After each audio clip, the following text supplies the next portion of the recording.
ವಿದ್ಯಾರ್ಥಿಗಳೆಲ್ಲರಿಗೂ ನನ್ನ ನಮಸ್ಕಾರಗಳು ಹಾಗೂ ಈ ದಿನದ ಆನ್ಲೈನ್ ತರಗತಿಗೆ ತಮ್ಮೆಲ್ಲರನ್ನೂ ಸ್ವಾಗತಿಸುತ್ತಾ ಈ ದಿನದ ತರಗತಿಯನ್ನು ಪ್ರಾರಂಭ ಮಾಡ್ತಾ ಇದ್ದೇನೆ. So welcome to all for today's online class. In yesterday's class we discussed about evolution by natural selection. ನಾವು ನಿನ್ನೆ ತರಗತಿಯಲ್ಲಿ ಏನು ಎವಲ್ಯೂಷನ್ ಬಗ್ಗೆ ಎವಿಡೆನ್ಸಸ್ ಫಾರ್ ಎವಲ್ಯೂಷನ್ ಅಲ್ಲಿ ಸ್ಟಡಿ ಮಾಡುವಾಗ ಎವಲ್ಯೂಷನ್ ಬೈ ನ್ಯಾಚುರಲ್ ಸೆಲೆಕ್ಷನ್, ಹೇಗೆ ನೇಚರು ಸೆಲೆಕ್ಟ್ ಮಾಡುತ್ತೆ ಅನ್ನುವಂಥದ್ದನ್ನು ನಾವು ಸ್ಟಡಿ ಮಾಡ್ತಾ ಹೋದ್ವಿ.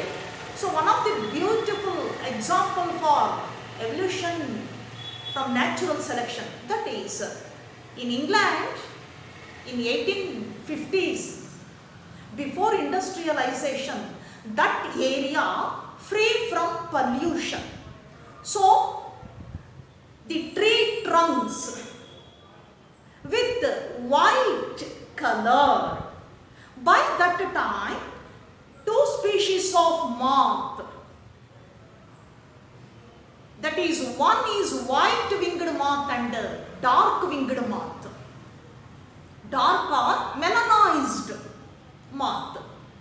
Before industrialization in 1850s in England, on the tree trunk white winged moth numbers are more than dark winged moth, because dark color contrasting to trunk color, the tree trunk color. Tree trunk ಏನಾಗಿದೆ ಅಲ್ಲಿ white ಇದೆ, ಆ white ಮೇಲೆ dark winged moth ಕೂತಾಗ ಏನಾಗ್ತದೆ, so that can be easily picked by predators. ಭಕ್ಷಕರು ಸುಲಭವಾಗಿ ಗುರುತಿಸ್ಬಿಟ್ಟು ಏನ್ ಮಾಡ್ತವೆ, ಅವುಗಳನ್ನು ಹಿಡಿದು ತಿನ್ನುತ್ತವೆ. ಹಾಗಾಗಿ ಆ ಒಂದು 1850s ಅಲ್ಲಿ ಆ ವೇಳೆಯಲ್ಲಿ ಇಂಡಸ್ಟ್ರಿಯಲೈಸೇಷನ್ ಆಗಿರಲಿಲ್ಲ ಇಂಗ್ಲೆಂಡಲ್ಲಿ. ಅಲ್ಲಿ ಟ್ರೀ ಟ್ರಂಕಲ್ಲಿ ನಾವು ನೋಡ್ತಕ್ಕಂಥದ್ದು ವೈಟ್ ವಿಂಗಡ್ ಮಾತ್ ಏನಿದೆ ಅವುಗಳ ಸಂಖ್ಯೆ ಜಾಸ್ತಿ ಇರ್ತಿತ್ತು, ಡಾರ್ಕ್ ವಿಂಗಡ್ ಏನಿದೆ ಅವುಗಳ ಸಂಖ್ಯೆ ಕಡಿಮೆ ಇದೆ. ಸೊ ಹಾಗಾಗಿ ನೆಕ್ಸ್ಟ್ ಏನಾಗುತ್ತೆ, ಇದೇ ಮುಂದುವರೆದು ಇನ್ 1920s 1920ರಲ್ಲಿ ಆಫ್ಟರ್ ಇಂಡಸ್ಟ್ರಿಯಲೈಸೇಷನ್ ಇನ್ ಇಂಗ್ಲೆಂಡ್, ಈ ಕೈಗಾರಿಕೆಗಳ ಅಭಿವೃದ್ಧಿ ಆದ ಮೇಲೆ ಏನಾಗ್ತದೆ, so industries released dust particles, smoke, etc. ಆ ಇಂಡಸ್ಟ್ರಿಯಿಂದ ಬರ್ತಕ್ಕಂಥ ಹೊಗೆ ಧೂಳು ಏನಾಗ್ತದೆ, deposited on the trunk surface, tree trunk surface. ಆ ಮರಗಳ ಟ್ರಂಕ್ ಏನಿದೆ, ಕಾಂಡ ಏನಿದೆ ಅದ್ರ ಭಾಗಕ್ಕೆಲ್ಲವೂ ಕೂಡ ಏನಾಗುತ್ತೆ, ಡೆಪಾಸಿಟ್ ಆಗಿ, so the tree trunk became dark colour after industrialisation. ಹಾಗೇನಾಗುತ್ತೆ, ವೈಟ್ ಇರ್ತಕ್ಕಂಥದ್ದು ಏನಾಗುತ್ತೆ ಡಾರ್ಕ್ ಕಲರ್ಗೆ ಟರ್ನ್ ಆಗ್ತದೆ. ಅಲ್ಲೇನಾಗುತ್ತೆ, ಆಗ dark winged moth numbers are more than white winged ಮಾತ್.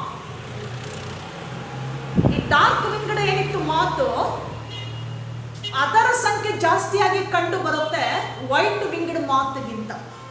ಯಾಕೆ ಅಂದಾಗ, ಏನು ಟ್ರೀ ಟ್ರಂಕ್ ಏನಿದೆ, ಆ ಮರದ ತೊಗಟೆ ಏನಿದೆ ಡಾರ್ಕ್ ಕಲರಿಗೆ ಬಂದಿರ್ತದೆ, because of the deposition of smoke and dust particles coming from those industries.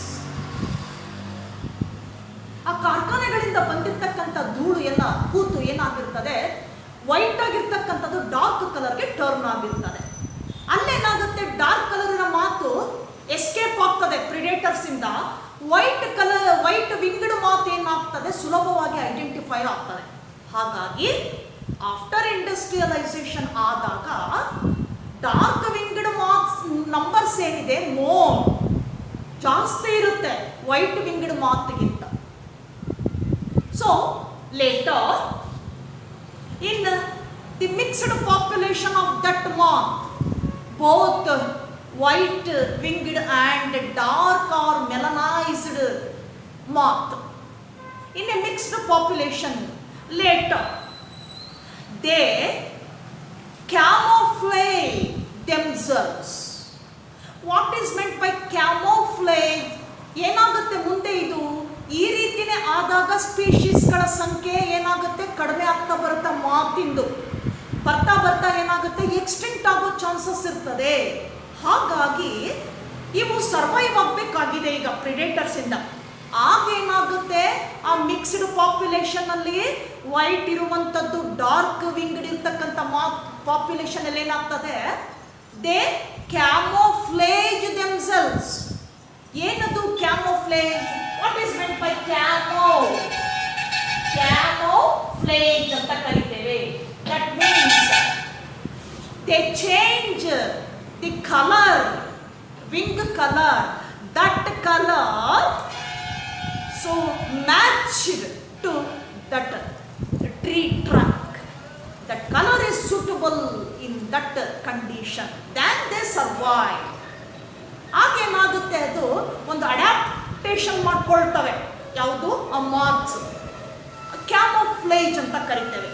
ಆ ವಿಂಗ್ ಕಲರನ್ನು ಆ ಏರಿಯಾದಲ್ಲಿ ಇರ್ತಕ್ಕಂಥ ಟ್ರೀ ಟ್ರಂಕ್ ಕಲರ್ ಯಾವುದಿದೆಯೋ ಆ ಕಲರ್ಗೆ ಏನಾಗುತ್ತೆ, ಅದು change ಮಾಡ್ಕೊಳ್ತದೆ. Change the color, wing color that is suitable to that particular environment, that particular tree trunk. ಆ ಕಲರ್ಗೆ suit ಮಾಡ್ಕೊಳ್ತದೆ. So they survived because of the camouflage adaptation. Such adaptation is called as camouflage. ಅಂತಹ ಹೊಂದಿಕೊಳ್ಳುವಂತಹ ರೀತಿಯನ್ನ ನಾವೇನಂತ ಕರಿತೇವೆ, ಆ butterflies ಅಲ್ಲಿ ಮಾತ್ ಅಲ್ಲಿ ಕ್ಯಾಮೋಫ್ಲೇಜ್ ಅಂತ ಕರಿತೇವೆ. ಬದಲಾಗ್ತದೆ, ಕಲರ್ ಅನ್ನು ಚೇಂಜ್ ಮಾಡಿಕೊಂಡು ಸರ್ವೈವ್ ಆಗ್ತದೆ. Then they survive in that habitat. ಆ ಹ್ಯಾಬಿಟ್ಯಾಟ್ ಅಲ್ಲಿ ಸರ್ವೈವ್ ಆಗ್ತಾ ಹೋಗ್ತದೆ. So that nature is called adaptability. ಅದನ್ನೇನಂತ ಕರೆಯೋಣ ನಾವು? ಅಡ್ಯಾಪ್ಟಿಬಿಲಿಟಿ ಅಂತ ಕರಿತೇವೆ.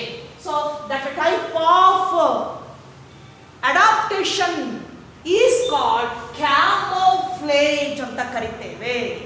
ಆ ರೀತಿ ಹೊಂದ್ಕೊಳ್ಳುತ್ತೆ, ಅದು ಬದಲಾಗಿ ಹೊಂದ್ಕೊಳ್ತದೆ, ಆಗ ಸರ್ವೈವ್ ಆಗ್ತದೆ ಆ ಮಾತು ಸ್ಪೀಶೀಸ್. ಅದನ್ನ ಇಲ್ಲಿ ಆ ರೀತಿಯ ಅಡಾಪ್ಟೇಷನ್ ಅನ್ನ ಕ್ಯಾಮೋಫ್ಲೇಜ್ ಅಂತ ಕರಿತೇವೆ. They change the colour of wing. ಆ ವಿಂಗ್ ಕಲರ್ ಅನ್ನ ಚೇಂಜ್ ಮಾಡ್ಕೊಳ್ತಾ ಹೋಗ್ತದೆ. ಸೊ ಇದು ನಾವು ನೋಡುವಂಥದ್ದು ಎವಲ್ಯೂಷನ್ ಫ್ರಮ್ ನ್ಯಾಚುರಲ್ ಸೆಲೆಕ್ಷನ್. ಹೇಗೆ ನೇಚರ್ಗೆ ಹೊಂದಿಕೊಳ್ತದೆ, ಹಾಗೆ ಇವಾಲ್ವ್ ಆಗ್ತದೆ ಅನ್ನೋದಕ್ಕೆ ಒಂದು good example in England during 1850s to 1920s. Then we move on to another example. ಮತ್ತೊಂದು ನಾವು ಎಕ್ಸಾಂಪಲ್ ಅನ್ನ ಕೊಡಬಹುದು ಈ ರೀತಿಯಾಗಿ. Use of insecticides and pesticides to control pests and insects in the agriculture field. ನಾವು ಕೃಷಿನಲ್ಲಿ ನೋಡಿದಾಗ ಈ ಕೀಟಗಳ ಹಾವಳಿ ಹೆಚ್ಚಾಗಿರ್ತದೆ ಆ ಕ್ರಾಪ್ಗೆ, ಫುಡ್ ಕ್ರಾಪಲ್ಲಿ ಆರ್ ಕಮರ್ಷಿಯಲ್ ಕ್ರಾಪ್ ಆಗಿರಬಹುದು. ಈ ಕೀಟಗಳ ಹಾವಳಿಯನ್ನು ತಡೆಗಟ್ಟುವುದಕ್ಕೋಸ್ಕರ we spray or we can use insecticide or pesticide. ಕೀಟನಾಶಕ ಅಥವಾ ಕ್ರಿಮಿನಾಶಕವನ್ನು ಹೆಚ್ಚಾಗಿ ಬಳಸ್ತೇವೆ ಅದನ್ನು ಕಂಟ್ರೋಲ್ ಮಾಡಲಿಕ್ಕೆ. ಆ ಒಂದು ಇನ್ಸೆಕ್ಟ್ಸ್ ಅನ್ನ, ಪೆಸ್ಟ್ಸ್ ಅನ್ನ ಕಂಟ್ರೋಲ್ ಮಾಡೋದಕ್ಕೆ ನಾವು ಇನ್ಸೆಕ್ಟಿಸೈಡ್, ಪೆಸ್ಟಿಸೈಡ್ಸ್ ಅನ್ನ ಬಳಸ್ತಾ ಹೋಗ್ತೇವೆ. What happen? ಏನಾಗುತ್ತೆ, ನಾವು ಆ ರೀತಿ ಬಳಸಿದಾಗ that particular insecticide or pesticide kills particular insect or pest. ಅದೇನು ಮಾಡುತ್ತೆ, ಆ ಇನ್ಸೆಕ್ಟ್ ಅನ್ನ, ಪೆಸ್ಟ್ ಅನ್ನ ಕೊಲ್ಲುತ್ತೆ. ವಿಷವಸ್ತು ಆಗಿರೋದ್ರಿಂದ ಆ insecticide, pesticide is a poisonous substance. ವಿಷಕಾರಿಯಾಗಿರೋದ್ರಿಂದ ಆ ಪರ್ಟಿಕ್ಯುಲರ್ ಕೀಟವನ್ನು ಏನು ಮಾಡುತ್ತೆ, ಅದು ಕೊಲ್ಲುತ್ತೆ. But those species, insects or pest species, they survive later. ಮತ್ತೆ ಸರ್ವೈವ್ ಆಗ್ತವೆ ಅವು. ಹೇಗೆ? those species, they are resistant towards insecticide or pesticide. ಈಗ ಯಾವ ಸ್ಪೀಶೀಸ್ಗಳು ಆ ಕೀಟ ಮತ್ತು ಕ್ರಿಮಿಗಳಲ್ಲಿ ಯಾವುದು ರೆಸಿಸ್ಟೆಂಟ್ ಆಗಿರ್ತದೋ ಆ ಕೀಟನಾಶಕಕ್ಕೆ, ಯಾವುದು ನಿರೋಧಕವಾಗಿರ್ತದೋ ಕೀಟನಾಶಕ ವಿರುದ್ಧ, ಅಂಥವುಗಳು ಏನಾಗ್ತದೆ, ದೇ ಸರ್ವೈವ್. ಅವು ಬದುಕಿ ಉಳಿಯುತ್ತೆ.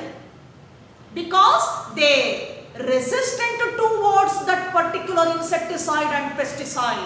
ಆ ಕೀಟನಾಶಕ ಅಥವಾ ಕ್ರಿಮಿನಾಶಕಕ್ಕೆ ಏನಾಗಿರುತ್ತೆ, ಅದು ತಡೆದುಕೊಳ್ಳುವಂತ ಶಕ್ತಿಯನ್ನು ಹೊಂದಿರೋದ್ರಿಂದ ಸರ್ವೈವ್ ಆಗ್ತದೆ. ಹಾಗಾದ್ರೆ ಆ ರೆಸಿಸ್ಟೆಂಟ್ ಪವರ್ ಏನಿದೆ, that is one of the adaptive character of such insects or pest. That is a kind of adaptation. ಅಲ್ಲಿ ಒಂದು ರೀತಿ ಹೊಂದಿಕೊಳ್ಳುವಂತಹ ನೇಚರ್ ಅನ್ನು ಬೆಳೆಸ್ಕೊಳ್ಳುತ್ತೆ ಅದು.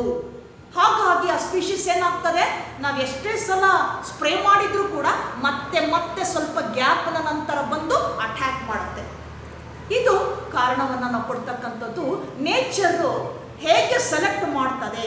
ಹಾಗೆ ಸೆಲೆಕ್ಟ್ ಮಾಡುವಾಗ ಸ್ಪೀಶೀಸ್ಗಳು ಬದಲಾವಣೆಯೊಂದಿಗೆ ಏನಾಗ್ತದೆ, ಮತ್ತೊಂದು ಮಾಡಿಫಿಕೇಶನ್ ಇಂದ ಏನಾಗುತ್ತೆ, ಅಲ್ಲೇನು ಮಾಡುತ್ತೆ, ಅದು ಸರ್ವೈವ್ ಆಗ್ತದೆ. So that is another example how some species survived in that particular habitat or circumstances.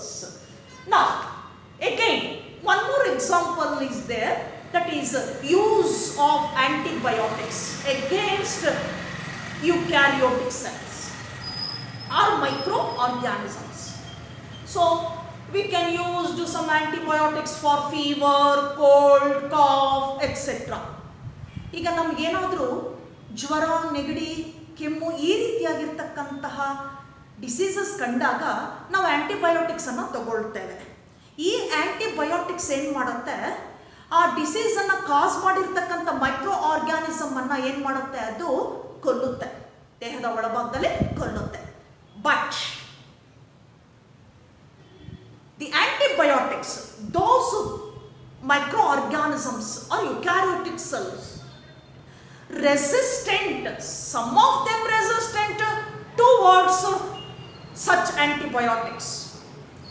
ಅದರಲ್ಲಿ ಕೆಲವು ಏನಾಗ್ತದೆ, ಅದರ ವಿರುದ್ಧ ಹೋರಾಡುವಂತಹ ಅಥವಾ ಅದಕ್ಕೆ ಏನಾಗುತ್ತೆ, ಅದು ತಡೆದುಕೊಳ್ಳುವಂತಹ ಶಕ್ತಿಯನ್ನು ಗಳಿಸ್ಕೊಳ್ತಾರೆ ಆ ಪ್ಯಾಥೋಜನ್ಸ್, ಮೈಕ್ರೋ ಆರ್ಗ್ಯಾನಿಸಮ್ಸ್ ಗಳಿಸ್ಕೊಂಡು ಏನು ಮಾಡ್ತದೆ, then they re-enter our body after some time.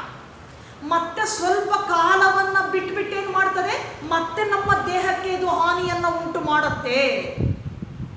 ಹೇಗೆ ಅಂದಾಗ ಆ ರೆಸಿಸ್ಟೆಂಟ್ ಪವರನ್ನು ಪಡ್ಕೊಳ್ಳುತ್ತೆ, ಅದು ರೆಸಿಸ್ಟೆಂಟ್ ಟುವರ್ಡ್ಸ್ ಆಂಟಿಬಯೋಟಿಕ್ಸ್.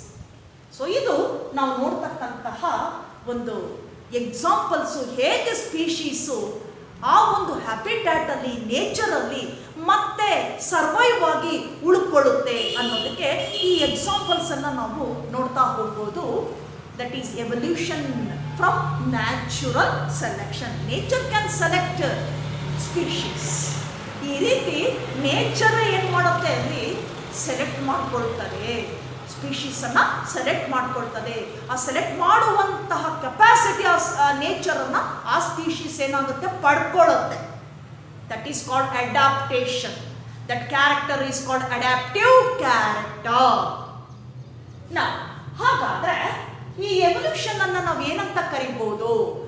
ಸಚ್ ನಾವು the evolution action is nothing but anthropogenic. ಏನಂತ ಕರಿಬಹುದು ಇದನ್ನ? Anthropogenic evolution. What is meant by anthropogenic? That is evolution by the human action. ಮನುಷ್ಯನ ಒಂದು ಆಕ್ಷನ್ ಇಂದ ಬದಲಾಗುವಂಥದ್ದನ್ನ ನಾವು ಏನಂತ ಹೇಳೋಣ? ದಟ್ ಈಸ್ ಆಂಥ್ರೋಪೋಜೆನಿಕ್ ಎವಲ್ಯೂಷನ್ ಅಂತ ಕರಿತೇವೆ. Then evolution is a not direct or fast process. ಹಾಗಾಗಿ ವಿಕಾಸನ ಅಂತಕ್ಕಂಥದ್ದು ಡೈರೆಕ್ಟ್ ಆಗಿ ನಡೆಯುವಂಥ ಕ್ರಿಯೆ ಅಲ್ಲ, ಹಾಗೆ ಫಾಸ್ಟ್ ಆಗಿ ನಡೆಯುವಂಥ ಕ್ರಿಯೆ ಅಲ್ಲ. It is a slow process. So evolution that is nothing but stochastic. Evolution is nothing but stochastic. What is meant by stochastic? Variable. ನೋಡಿ, ಎವಲ್ಯೂಷನ್ ಅನ್ನ ಸ್ಟೊಕ್ಯಾಸ್ಟಿಕ್ ಅಂತ ನಾವು ಹೇಳ್ಬೋದು. ಇಲ್ಲಿ ಈ ಎಲ್ಲ ಉದಾಹರಣೆಗಳನ್ನ ಅಭ್ಯಾಸ ಮಾಡಿದಾಗ ಸ್ಟೊಕ್ಯಾಸ್ಟಿಕ್ ಅಂದ್ರೆ ವೇರಿಯಬಲ್ ಅಂತ ನೋಡ್ತೇವೆ ನಾವು. ರ್ಯಾಂಡಮ್ ಸೆಲೆಕ್ಷನ್ ಅಂತ ಕರಿತೇವೆ. So stochastic means here evolution takes place by chances of events in nature or chances of mutation. ಯಾವ ರೀತಿ ಆಗಬಹುದು ಎವಲ್ಯೂಷನ್ ಅಂದಾಗ ವೇರಿಯಬಲ್ ಹೆಂಗಾಗುತ್ತಿದ್ದು ಸ್ಟೊಕ್ಯಾಸ್ಟಿಕ್ ಹೇಗಾಗ್ತದೆ ಇದು ಅಂದಾಗ ಇಲ್ಲಿ ಎವಲ್ಯೂಷನ್ ಅಂತಕ್ಕಂಥದ್ದು ಚಾನ್ಸಸ್ ಆಫ್ ಈವೆಂಟ್ಸ್, ಕೆಲವು ಘಟ್ಟಗಳು ಏನಾಗುತ್ತೆ, ಹಂತಗಳು ನೇಚರಲ್ಲಿ ನಡೀಬಹುದು. Chances of event in nature, either chances of events in nature or chances of mutation. Sudden changes can occur, that is called mutation. ನೇಚರಲ್ಲಿ ನಡೀತಕ್ಕಂತಹ ಅವಕಾಶಗಳು ಏನಿದೆ, ಬದಲಾವಣೆಯ ಅವಕಾಶಗಳು, ಅಥವಾ ಸಡನ್ ಆಗಿ ಚೇಂಜ್ ಆಗುವಂಥ ಮ್ಯೂಟೇಷನ್ ಇಂದ ಏನಾಗಬಹುದು, ಈ ರೀತಿ ಎವಲ್ಯೂಷನ್ ಪ್ರೋಸೆಸ್ ನಡೀಬಹುದು. Hence it is called stochastic variable. ಹಾಗಾಗಿ ನಾವು ಎವಲ್ಯೂಷನ್ ಅನ್ನ ಈ ಒಂದು ಸ್ಟೊಕ್ಯಾಸ್ಟಿಕ್ ಅಂತ ಹೇಳ್ಬಿಟ್ಟು ಇಲ್ಲಿ ನಾವು ಅದನ್ನ ನಿರ್ಧಾರ ಮಾಡಬಹುದು. Now we move on to the next concept, that is adaptive radiation. Now coming to the adaptive radiation. Charles Darwin went sea voyage in HMS Beagle ship around the world during 1831 to 1836. Charles Darwin ಏನು ಮಾಡ್ತಾನೆ, ಸಮುದ್ರ ಪ್ರಯಾಣವನ್ನ ಮಾಡ್ತಾ ಹೋಗ್ತಾನೆ ಅವನು HMS beagle ಶಿಪ್ಪಲ್ಲಿ. ಅಲ್ಲಿ ಅನೇಕ ಪ್ರದೇಶಗಳನ್ನು ಅವನು ನೋಡ್ತಾ ಹೋಗ್ತಾನೆ, ಹಾಗೆ ಸ್ಪೀಶೀಸ್ಗಳನ್ನು ಅವನು ಅಬ್ಸರ್ವ್ ಮಾಡ್ತಾ ಹೋಗ್ತಾನೆ, ಬೇರೆ ಬೇರೆ ಪಾಪ್ಯುಲೇಷನ್ಸ್ ಅನ್ನು ನೋಡ್ತಾ ಹೋಗ್ತಾನೆ. By that time Darwin went to Galapagos Island. Galapagos Island. Galapagos Island. ಒಂದು ದ್ವೀಪಕ್ಕೆ ಬರ್ತಾನವನು, ಗ್ಯಾಲಪಾಗಸ್ ಐಲ್ಯಾಂಡ್ ಅಂತ ಕರೀತೇವೆ. Here some small blackbird population he saw. ಅವನಲ್ಲಿ ಅಬ್ಸರ್ವ್ ಮಾಡ್ತಾನೆ, ನೋಡ್ತಾನೆ, ಚಿಕ್ಕದಾಗಿರ್ತಕ್ಕಂಥ ಕಪ್ಪು ಪಕ್ಷಿಗಳನ್ನು ನೋಡ್ತಾನೆ. Those small black birds, nothing but the finches. Later they named Darwin finches. ಆಮೇಲೆ ಅದು ಡಾರ್ವಿನ್ ಫಿಂಚಸ್ ಅಂತ ಪ್ರಸಿದ್ಧಿ ಆಗ್ತದೆ. ಆ ಸ್ಮಾಲ್ ಬರ್ಡ್ಸ್ ಏನಿದೆ ಆ ಫಿಂಚಸ್ ಅಂತ ಹೇಳ್ತೀವಿ ನಾವು. Finches, small black birds in Galapagos island. Darwin observed those birds have different kind of beak structure. ಕೊಕ್ಕಿನ ರೀತಿ ಏನಾಗಿರ್ತದೆ, ಬೇರೆ ಬೇರೆ ಆಗಿರ್ತದೆ. Then they radiate different areas of that Galapagos Island. ಆ ಐಲ್ಯಾಂಡ್ ನ ಬೇರೆ ಬೇರೆ ಕಡೆ ರೇಡಿಯೇಟ್ ಆಗಿರ್ತದೆ. ಯಾವುದು? ಆ small black birds, nothing but finches. ಇಲ್ಲಿ ಅವನು ಅಬ್ಸರ್ವ್ ಮಾಡ್ತಾನೆ, ಬೀಕ್ ಸ್ಟ್ರಕ್ಚರ್ ಅನ್ನ ನೋಡ್ತಾನೆ. Some birds are fruit eating birds, some birds are insect eating birds. They divert from the same point of Galapagos Island. ಅದೇ ಗ್ಯಾಲಪಾಗೋಸ್ island ಇಂದ ಏನಾಗಿದೆ, radiate ಆಗಿರ್ತಕ್ಕಂಥದ್ದು. So finally Darwin concluded the fruit eating birds, finches, and insect eating finches, those beak structure, that beak structure gradually modified. So they diverged, or they radiating from the common ancestors, that is seed eating birds or seed eating finches. ಅಲ್ಲಿ observe ಮಾಡ್ತಾನೆ ಅವನು, ಈ ಗ್ಯಾಲಪಾಗಸ್ island ಅಲ್ಲಿ ಈ finches ಏನಿದೆ radiate ಆಗಿರ್ತಕ್ಕಂಥದ್ರಲ್ಲಿ ಕೆಲವು ಪಕ್ಷಿಗಳು ಹಣ್ಣುಗಳನ್ನು ತಿನ್ನುವಂಥದ್ದು, ಫ್ರೂಟ್ ಈಟಿಂಗ್. ಇನ್ನು ಕೆಲವು ಏನಿದೆ ಸಣ್ಣ ಸಣ್ಣ ಇನ್ಸೆಕ್ಟ್ ಅನ್ನ ತಿನ್ನುವಂತ ಫಿಂಚಸ್ ಅನ್ನ ನೋಡ್ತಾನೆ. ಎಲ್ಲ ಬೇರೆ ಬೇರೆ ಕಡೆ ಏನಾಗಿರುತ್ತೆ, ಚೆದುರಿರ್ತದೆ ಅದೇ ಗ್ಯಾಲಪಾಗಸ್ ಐಲ್ಯಾಂಡ್ ಅಲ್ಲಿ. ಅವುಗಳಲ್ಲಿ ವ್ಯತ್ಯಾಸ ಏನು? ಏನು ಕೊಕ್ಕು ಇದೆ, ಬೀಕ್ ಇದೆ, ಅದರ ವ್ಯತ್ಯಾಸ ಇದೆ. ಹಣ್ಣುಗಳನ್ನು ತಿನ್ನೋದಕ್ಕೆ ಅದಕ್ಕೆ ತಕ್ಕ ಹಾಗೆ ಕೊಕ್ಕಿನ ರಚನೆ ಇದೆ. ಹಾಗೇನೆ ಇನ್ಸೆಕ್ಟ್ ಅನ್ನು ತಿನ್ನುವಂತಹ ಫಿಂಚಸ್ ಅಲ್ಲಿ ಅದಕ್ಕೆ ತಕ್ಕ ಹಾಗೆ ಕೊಕ್ಕಿನ ರಚನೆ ಇದೆ. ಕೊನೆಗೆ ಕನ್ಕ್ಲೂಡ್ ಮಾಡ್ತಾನೆ ಡಾರ್ವಿನ್, ಈ ಏನು ಸ್ಪೀಶೀಸ್ ಇದೆ, evolved species of finches in different parts of Galapagos Island, they radiating or they came from the same ancestors, that is seed eating birds or finches. ಈ ಎಲ್ಲ ಸ್ಪೀಶೀಸ್ ಏನಿದೆ ಇವೆಲ್ಲವೂ ಒಂದೇ ಆನ್ಸೆಸ್ಟರ್ ಇಂದ ಬಂದಿದೆ, ಪೂರ್ವಜರಿಂದ ಬಂದಿದೆ. ಆ ಪೂರ್ವಜ ಪಕ್ಷಿ ಯಾವುದದು? That is seed eating birds, ಬೀಜಗಳನ್ನು ತಿನ್ನುವಂತ ಬರ್ಡ್ಸ್. ಅದು ಅದರಿಂದ ರೇಡಿಯೇಟ್ ಆಗಿರ್ತಕ್ಕಂಥ, ಇವಾಲ್ವ್ ಆಗಿರ್ತಕ್ಕಂಥ species that is fruit eating and insect eating birds. ಇದನ್ನ ಕನ್ಕ್ಲೂಡ್ ಮಾಡ್ತಾ ಹೋಗ್ತಾನೆ Darwin, Charles Darwin.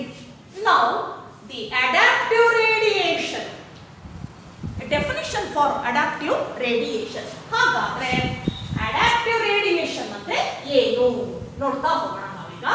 So, adaptive radiation means the origin of species from the point of geographical area, then it's radiating to different area, geographical area is called adaptive radiation.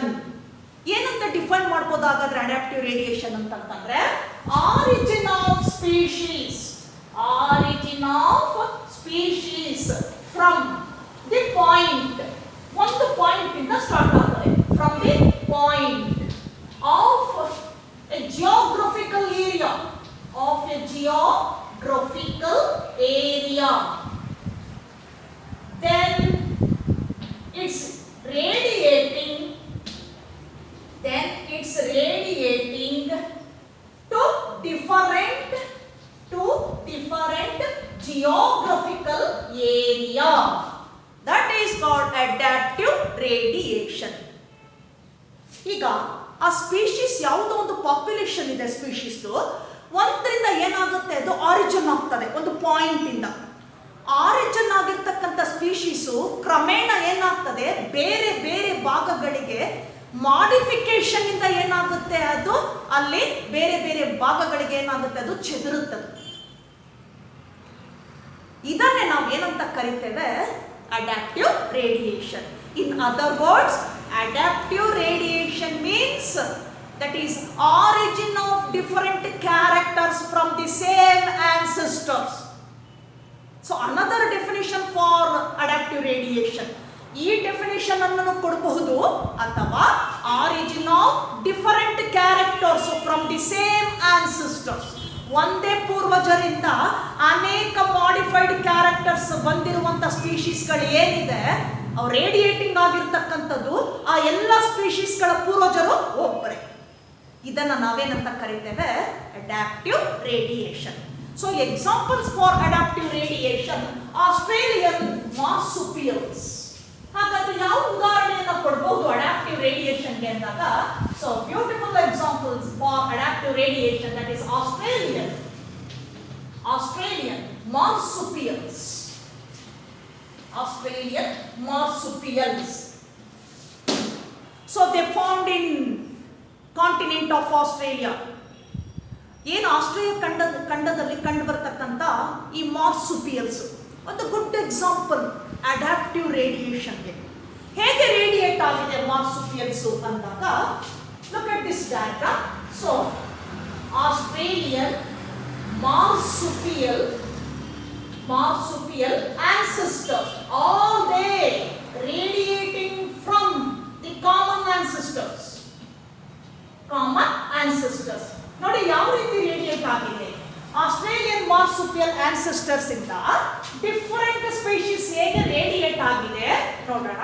So ಯಾವ್ಯಾವ್ದು ಬರ್ಬೋದು ಇಲ್ಲಿ ಅಂದಾಗ, ಟ್ಯಾಸ್ಮೇನಿಯನ್ wolf, then banded anteater,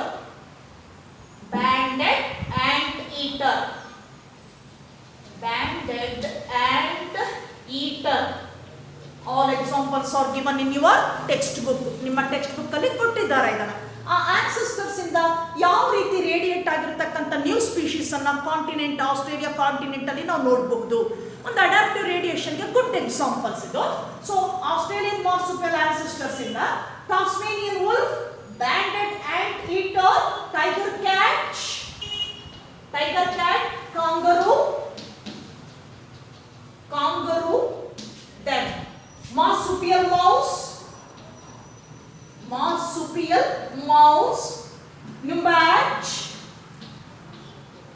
Numbat. So these are different species radiating from the same point, from the same ancestors, Australian marsupial ancestor. All they radiating from the point of geographical area. So example, Tasmanian wolf, the same ancestor, marsupial. Then banded anteater, Numbat, marsupial mouse, kangaroo, then tiger cat. All these examples for Australian marsupials. So examples for adaptive radiation. Now another examples, placental mammals, Australian placental mammals. Australian placental mammals ancestors. So ಇದರಿಂದ ಹೇಗೆ radiate ಆಗಿದೆ ಹಾಗಾದ್ರೆ ಇಲ್ಲಿ ಕೂಡ ನಾವು mammals ಗೆ examples ಅನ್ನ ಕೊಡ್ತಾ ಹೋಗ್ಬೋದು. Here wolf, then ant eater, then bobcat, lemur, flying squirrel, mole, etc. ನೋಡಿ, Australian placental mammals ancestor same ಇದೆ, ರೇಡಿಯೇಟ್ ಆಗಿರ್ತಕ್ಕಂಥ species. Examples flying squirrel, wolf, mole, ant eater, bobcat, lemur. ಇಷ್ಟು ನಾವು ಉದಾಹರಣೆಯನ್ನ ಕೊಡಬಹುದು. So Australian placental mammals, one of them similar to the Australian marsupial. ಒಂದಕ್ಕೆ ಏನಾಗಿದೆ, ಕೆಲವು ಸ್ಪೀಶೀಸ್ ಅಲ್ಲಿ ಸಿಮಿಲಾರಿಟೀಸ್ ಅನ್ನ ನಾವು ನೋಡ್ತಾ ಹೋಗ್ತೇವೆ. So this is a very good example for adaptive radiation, Australian marsupials and Australian placental mammals. Now we move on to the next one, biological evolution.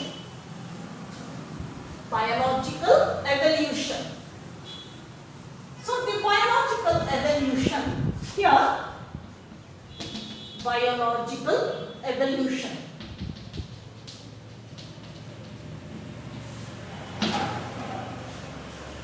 The speed of evolution is different in different organism. ನಾವು ಏನು ಜೀವ ವಿಕಾಸನ ಕ್ರಿಯೆ ಇದೆ ಅದರ ವೇಗ ಒಂದೊಂದು species ಅಲ್ಲಿ ಏನಾಗಿರ್ತದೆ, ಬೇರೆ ಬೇರೆ ಆಗಿರ್ತದೆ. Speed of evolution is different in different organisms, from unicellular to multicellular organisms. ನಾವು ಏಕಕೋಶದಿಂದ ಬಹುಕೋಶ ಜೀವಿ ಒಳಗೆ ನೋಡ್ತಾ ಹೋದಾಗ ಎವಲ್ಯೂಷನ್ ಅಂತಕ್ಕಂಥದ್ದು ಏನಿದೆ, ಅದರ ವೇಗ ಏನಿದೆ ಬೇರೆ ಬೇರೆ ಆಗಿರ್ತಕ್ಕಂಥದ್ದು. ಹಾಗಾದ್ರೆ ನಾವಿಲ್ಲಿ ಒಂದು ಉದಾಹರಣೆಯನ್ನ ಕೊಡಬಹುದು. Some bacteria cultured in the culture medium. That medium, look at this is the culture medium for culturing bacteria. ಒಂದು ಬ್ಯಾಕ್ಟೀರಿಯಾವನ್ನ ಕಲ್ಚರ್ ಮೀಡಿಯಾದಲ್ಲಿ ನಾವಿಲ್ಲಿ ಕಲ್ಚರ್ ಮಾಡ್ತಾ ಇದ್ದೀವಿ. ಈ culture media, that medium containing nutrients, ಇದರೊಳಗಡೆ ಏನಿದೆ, ಸ್ಪೆಸಿಫಿಕ್ ನ್ಯೂಟ್ರಿಯೆಂಟ್ಸ್ ಇದೆ. ಈಗ ಇದನ್ನ ನಾವು ಎ ಅಂತ ತಿಳ್ಕೊಳ್ಳೋಣ. ಈ ಮೀಡಿಯಂಗೆ ನಾವು ಏನಂತ ಕೊಡೋಣ, ಎ ಅಂತ ಕನ್ಸಿಡರ್ ಮಾಡೋಣ, ಒಂದು ನೇಮ್ ಅನ್ನ ಕೊಡೋಣ, A culture medium. So here suitable nutrients are there, so the bacterial colony grows enormously. ಬಹಳ ಚೆನ್ನಾಗಿ ಬೆಳೆಯುತ್ತೆ, ಫಾಸ್ಟ್ ಆಗಿ ಬೆಳೆಯುತ್ತೆ ಈ ಕಲ್ಚರ್ ಮೀಡಿಯಾದಲ್ಲಿ. ಯಾಕೆ ಅಂದಾಗ ಅಲ್ಲಿರ್ತಕ್ಕಂಥ ನ್ಯೂಟ್ರಿಯೆಂಟ್ಸ್ ಏನಾಗಿದೆ, ಸೂಟಬಲ್ ಆಗಿದೆ. ಬ್ಯಾಕ್ಟೀರಿಯಾಗೆ ಏನಾಗಿದೆ, ಅದು ಸೂಟಬಲ್ ಆಗಿ ಮಲ್ಟಿಪ್ಲೈ ಆಗಿ ಏನಾಗುತ್ತೆ, ಸೆಲ್ಸ್ಗಳನ್ನ ಕಾಲೋನಿಯನ್ನ ಕೊಡ್ತಾ ಹೋಗುತ್ತೆ bacteria. Then the another medium that is B considered as B culture medium. ಇನ್ನೊಂದು ಮೀಡಿಯಂ ತಗೊಳ್ಳೋಣ ಕಲ್ಚರ್ ಮೀಡಿಯಂ ಅಲ್ಲಿ, ಅದು ಬಿ ಅಂತ ನೋಡೋಣ. Here that B culture medium contained different nutrient. ಇಲ್ಲಿರ್ತಕ್ಕಂಥ ನ್ಯೂಟ್ರಿಯೆಂಟ್ ಏನಾಗಿದೆ, ಡಿಫರ್ ಆಗಿದೆ, ಡಿಫರೆಂಟ್ ನ್ಯೂಟ್ರಿಯೆಂಟ್. ನಾವು only some species or some cells of bacteria, bacterial colony will survive. ಇಲ್ಲೇನಾಗ್ತದೆ, ಕೆಲವು ಕಾಲೋನಿ ಮಾತ್ರ ಏನಾಗ್ತದೆ, ಸರ್ವೈವ್ ಆಗ್ತದೆ in B culture medium, because the nutrient content is different from that of A culture medium. ಇದಕ್ಕಿಂತ ಬೇರೆ ಆಗಿರ್ತಕ್ಕಂತಹ nutrient ಅನ್ನ ಹೊಂದಿದೆ. ಹಾಗಾಗಿ ಆ ನ್ಯೂಟ್ರಿಯೆಂಟ್ಗೆ ಏನಾಗ್ತದೆ, ರೆಸಿಸ್ಟ್ ಆಗಿರ್ತಕ್ಕಂತಹ ಸೆಲ್ಸ್ ಮಾತ್ರ ಏನಾಗ್ತದೆ, ಸರ್ವೈವ್ ಆಗ್ತದೆ.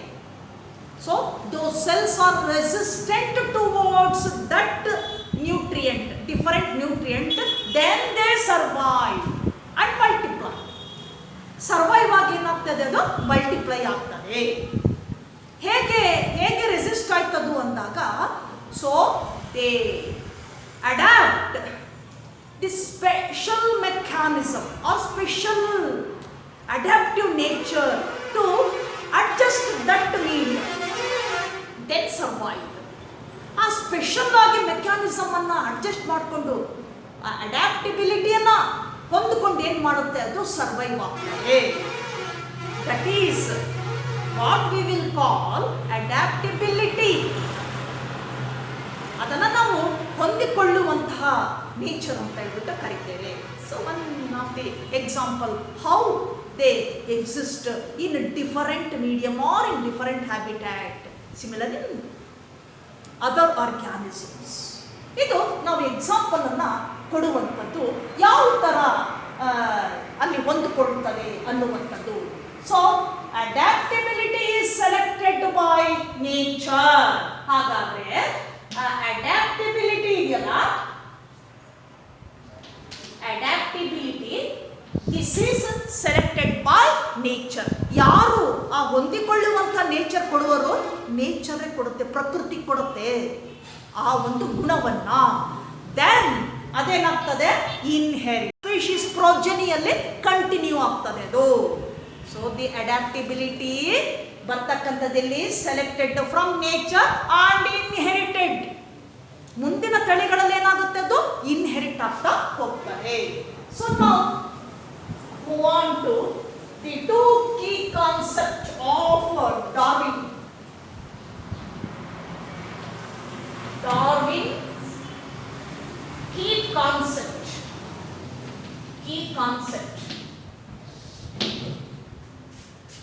ಡಾರ್ವಿನ್ ಕೀ ಕಾನ್ಸೆಪ್ಟ್ ಅಲ್ಲಿ ಎರಡು ಕಾನ್ಸೆಪ್ಟ್ ಅನ್ನು ನಾವು ನೋಡ್ತೇವೆ. There are two concept in Darwin's theory. One first concept is branching decent.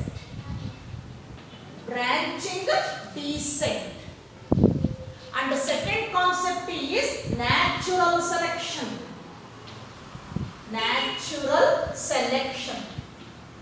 ಈ ಕಾನ್ಸೆಪ್ಟ್ ಅಲ್ಲಿ ಕೀ ಕಾನ್ಸೆಪ್ಟ್ ಡಾರ್ವಿನ್ ಅಲ್ಲಿ ಎರಡಿದೆ. ಒಂದನ್ನ ಬ್ರಾಂಚಿಂಗ್ ಡಿಸೆಂಟ್ ಅಂತ ಕರಿತೇವೆ, ಇನ್ನೊಂದನ್ನ ನ್ಯಾಚುರಲ್ ಸೆಲೆಕ್ಷನ್ ಅಂತ ಹೇಳ್ತೀವಿ. So branching descent and natural selection. Branching descent, Darwin explained by the example of an example that is giraffe. ಈ ಬ್ರಾಂಚಿಂಗ್ ಡಿಸೆಂಟ್ ಎಕ್ಸ್ಪ್ಲೈನ್ ಮಾಡುವಾಗ ಒಂದು ಎಕ್ಸಾಂಪಲ್ ಅನ್ನ ಕೊಡ್ತಾನೆ. ಏನದು, ಜಿರಾಫೆಯಲ್ಲಿ ನಾವೆಲ್ಲ ನೋಡಿದ್ದೀವಿ, ಜಿರಾಫೆ ಪ್ರಾಣಿಯಲ್ಲಿ ಅದರ ನೆಕ್ಕು ಉದ್ದವಾಗಿದೆ ಅಲ್ವಾ, ಅದರ ಕುತ್ತಿಗೆ ಏನಾಗಿದೆ, ಉದ್ದವಾಗಿರುವಂಥದ್ದು. That elongated neck is the one of the evolved character in giraffe. ಅದರಲ್ಲಿ ಒಂದು ವಿಕಾಸನಗೊಂಡಿರುವಂತಹ ಗುಣ ಅದು. ಇನ್ ಅರ್ಲಿಯರ್ ಡೇಸ್, ಪ್ರಾರಂಭದಲ್ಲಿ ಏನಾಗಿತ್ತು ಜಿರಾಫೆಯಲ್ಲಿ ಅಂದಾಗ, they have short neck.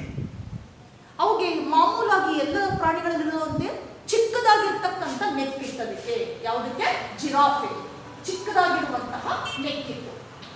So ಇದೇನಾಗುತ್ತೆ, ಕ್ರಮೇಣ giraffe picked leaves from the long trees or tall trees. ಎತ್ತರವಾದ ಗಿಡಗಳಿಂದ ಎಲೆಗಳನ್ನು ಕಿತ್ತು ತಿನ್ನುವಾಗ ಏನಾಗ್ತಾ ಇತ್ತು, ಸಿಗ್ತಾ ಇರಲಿಲ್ಲ. ಅದಕ್ಕೆ ಶಾರ್ಟ್ ನೆಕ್ ಇದ್ದಾಗ ಸಿಗ್ತಾ ಇರಲಿಲ್ಲ ಮೊದಲು ಇರ್ತಕ್ಕಂಥ ಪೀಳಿಗೆಯಲ್ಲಿ. ಆಗೇನಾಯ್ತದು, ಹಿಗ್ಗಿಸ್ತಾ ಬಂತು, ತನ್ನ ನೆಕ್ಕನ್ನ ಕುತ್ತಿಗೆಯನ್ನ ಹಿಗ್ಗಿಸ್ತಾ ಬಂತು. ಯಾಕೆ? ಆ ಎತ್ತರದಲ್ಲಿರ್ತಕ್ಕಂಥ ಮರಗಳಲ್ಲಿರ್ತಕ್ಕಂಥ ಎಲೆಗಳನ್ನ ಕೀಳೋದಕ್ಕೆ, ತಿನ್ನೋದಕ್ಕೆ. ಯಾವಾಗ ಹಿಗ್ಗಿಸ್ತಾ ಬಂತು ಆ ನೆಕ್ ಏನಾಯ್ತು, later gradually expanded or elongated. ಹಿಗ್ತಾ ಹೋಯ್ತು. ಇದು one of the evolved or modified character. ಇದನ್ನೇ ನಾವು ಬದಲಾದಂತಹ ಗುಣ. ಹಾಗೆ ಉದ್ದ ಆಗಿದ್ರಿಂದಾನೆ ಆ ಜಿರಾಫೆ ಏನಾಯ್ತು, ಎತ್ತರ ಮರದಲ್ಲಿರ್ತಕ್ಕಂಥ ಎಲೆಗಳನ್ನು ಕಿತ್ತು ತಿನ್ನಲಿಕ್ಕೆ ಸಾಧ್ಯತೆ ಆಯಿತು. ಇದು ಒಂದು ಎಕ್ಸಾಂಪಲ್, ಹೇಗೆ ಜಿರಾಫೆ ನೆಕ್ಕು ಚಿಕ್ಕದಾಗಿರ್ತಕ್ಕಂಥದ್ದು ಇವತ್ತಿನ ಪ್ರೋಜನಿಯಲ್ಲಿ ಉದ್ದ ನೆಕ್ಕಿರ್ತಕ್ಕಂಥ ಜಿರಾಫೆಯಲ್ಲಿ ನಾವು ನೋಡ್ತಕ್ಕಂಥದ್ದು. ಸೊ ದಟ್ ಕ್ಯಾರೆಕ್ಟರ್ ಇದೆಯಲ್ಲ, ದಟ್ ಅಡ್ಯಾಪ್ಟಿಬಿಲಿಟಿ ಏನಿದೆ, that is given by nature, then inherited. ಅದು ಮುಂದಿನ ಪ್ರೋಜನಿಯಲ್ಲಿ ಏನಾಗ್ತದೆ, ಕಂಟಿನ್ಯೂ ಆಗ್ತದೆ. Then another naturalist named Lamarck. In the same time, Lamarck, another naturalist, he proposed or he explained use and disuse of organs. Lamarck ಏನು explain ಮಾಡ್ತಾನೆ ಅಂದಾಗ, ಅದೇ ಟೈಮಲ್ಲಿ ಬರ್ತಕ್ಕಂಥ ಮತ್ತೊಬ್ಬ ನ್ಯಾಚುರಲಿಸ್ಟು ಏನು ಸ್ಪೀಶೀಸ್ ಅಲ್ಲಿ ಯೂಸ್ ಮತ್ತು ಡಿಸ್ಯೂಸ್ ಆಫ್ ಆರ್ಗನ್ಸ್ ಅಂತ ಕರಿತೀವಿ. ಅರ್ಲಿಯರಲ್ಲಿ ಹಿಂದೆ ಇರ್ತಕ್ಕಂಥ ಸ್ಪೀಶೀಸ್ ಅಲ್ಲಿ ಯೂಸ್ ಆಗದೆ ಇರ್ತಕ್ಕಂತಹ ಅಂಗಗಳು ಏನಾಗ್ತದೆ, ಮುಂದಿನ ಪೀಳಿಗೆಯಲ್ಲಿ ಯೂಸ್ ಆಗತ್ತೆ. Use and disuse of organs are stated or explained by Lamarck, another naturalist. Now, later Thomas Malthus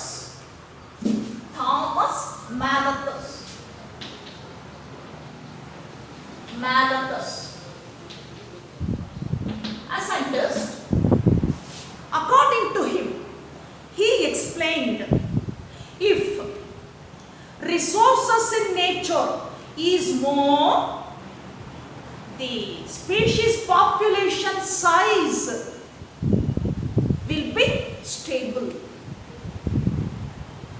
Thomas Malthus ಅಂತಕ್ಕಂಥವನು ಏನು ಹೇಳ್ತಾನೆ ಅಂದಾಗ, ಹಿ ಇನ್ಸ್ಪೈರ್ಡ್ ಬೈ ಡಾರ್ವಿನ್ ಇಂದ ಪ್ರೇರಿತನಾದಂತಹವನು. ಇವನು ಹೇಳ್ತಾನೆ, ನೇಚರಲ್ಲಿ ಸಂಪನ್ಮೂಲಗಳು, resources like food, shelter, space etcetera, ಆಹಾರ, ಜಾಗ, ಇವೆಲ್ಲವೂ ನೈಸರ್ಗಿಕವಾಗಿ ಸಿಗುವಂಥದ್ದು.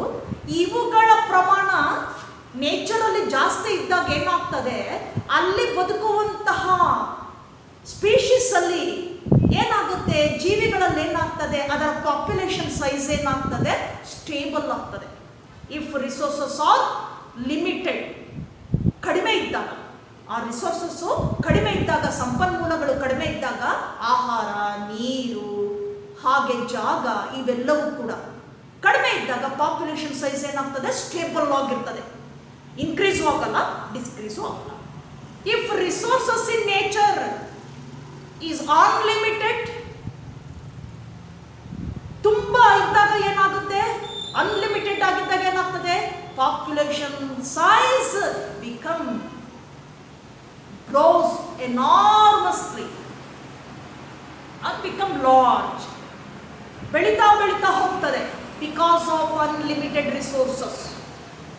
ಸಾಕಷ್ಟು ಪ್ರಮಾಣದಲ್ಲಿ ಆಹಾರ, ಜಾಗ ಎಲ್ಲ ಇದ್ದಾಗ ಏನಾಗ್ತದೆ, ಅಲ್ಲಿ ವಾಸಿಸುವಂತಹ ಜೀವಿಗಳ ಒಂದು ಪಾಪ್ಯುಲೇಷನ್ ಸೈಜ್ ಏನಾಗ್ತದೆ, ಇನ್ಕ್ರೀಸ್ ಆಗ್ತಾ ಹೋಗ್ತದೆ. Because of the availability of unlimited food, shelter, space etcetera. ಇದು ಮ್ಯಾಲಥಸ್ ಹೇಳ್ತಾ ಹೋಗ್ತಾರೆ. ಹೇಗೆ ನೇಚರು ಆ ಪಾಪ್ಯುಲೇಷನ್ ಇನ್ಕ್ರೀಸ್ ಆಗಬೇಕಾದ್ರೆ ಡಿಕ್ರೀಸ್ ಆಗಬೇಕಾದ್ರೆ ಅದಕ್ಕೆ ಕಾರಣ ರಿಸೋರ್ಸಸ್ ಅಂತ ಹೇಳ್ತಾನೆ, ನ್ಯಾಚುರಲ್ ರಿಸೋರ್ಸಸ್ ಅಂತ ಹೇಳ್ತಾ ಹೋಗ್ತಾನೆ. Then next mechanism of evolution. Mechanism of evolution. Mechanism of evolution. We already know that the principles of inheritance, those factors inherited from parents to offsprings, stated by, explained by Gregor John Mendel. Mendel explain ಮಾಡ್ತಾ ಹೋಗ್ತಾನಲ್ಲ inherited principles. ಹಾಗೆ Darwin, Charles Darwin ಅವನು ಹೇಳ್ತಾ ಹೋಗ್ತಾನೆ natural selection, how species selected from the nature with examples, suitable examples. ಈ ಎಲ್ಲ ನೋಡಿದಾಗ evolution ಅಂತಕ್ಕಂಥದ್ದು ಏನದು, ಹೇಗಾಗುತ್ತೆ ಅದು? It is not A fast process, it is a slow process. ಹಾಗೆ ಸ್ಟೊಕ್ಯಾಸ್ಟಿಕ್ ಅಂತಲೂ ಕರೆದ್ವಿ, ವೇರಿಯಬಲ್ ಆಗಿರ್ತಕ್ಕಂಥ ಎಲ್ಲೋ ಕಡೆ ಬದಲಾವಣೆ ಹಠಾತ್ ಆಗಿ ಆಗ್ಬೋದು. That is also called evolution. So by that time Hugo de Vries he proposed mutation theory. ಮತ್ತೊಬ್ಬ ಸೈಂಟಿಸ್ಟ್ ಬರ್ತಾನೆ, Hugo de Vries. He explained evolution by mutation. ಅವನು ಹೇಳ್ತಾನೆ ಎವಲ್ಯೂಷನ್ ಹೇಗಾಗುತ್ತೆ ಅಂದಾಗ ಮ್ಯೂಟೇಷನ್ ಇಂದ ಆಗ್ತದೆ. Mutation ಆಗೋದು, what is meant by mutation? Sudden changes occur in nature, in species. ಹಠಾತ್ ಬದಲಾವಣೆ ಆಗೋದನ್ನ ನಾವು ಮ್ಯೂಟೇಷನ್ ಅಂತ ಕರಿತೇವೆ. Sudden heritable change in population or in species, in the progeny, that is mutation. Hugo de Vries explained evolution takes place by mutation. Mutation ಇಂದ evolution ಆಗುತ್ತೆ ಅಂತ ಹೇಳ್ಬಿಟ್ಟು ಎಕ್ಸ್ಪ್ಲೈನ್ ಮಾಡ್ತಾನೆ Hugo de Vries. So mutation that is the leads to speciation, related to speciation. That means ಏನಿದು speciation? At one step more mutation can occur. ಏನಿದು speciation ಅಂತಂದ್ರೆ at one step more mutation can occur. ಒಂದೇ ಹಂತದಲ್ಲಿ ಅನೇಕ ಬದಲಾವಣೆಗಳು ಆಗುವುದನ್ನ ನಾವು speciation ಅಂತ ಕರಿತೇವೆ. ಬದಲಾವಣೆ in the sense mutation.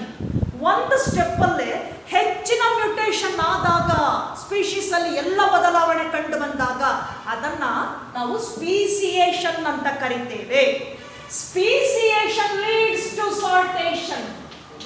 Speciation leads to saltation.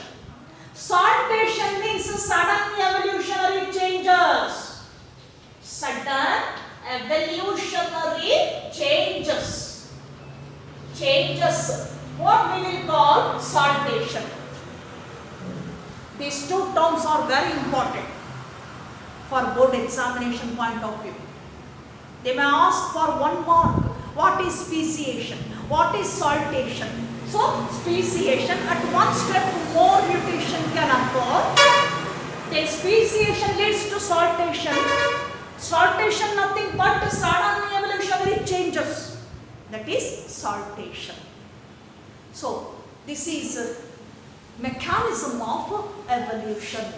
So, this is enough for today's class. Then I will take up the next concept, Hardy-Weinberg law, in tomorrow's class. Till then, goodbye.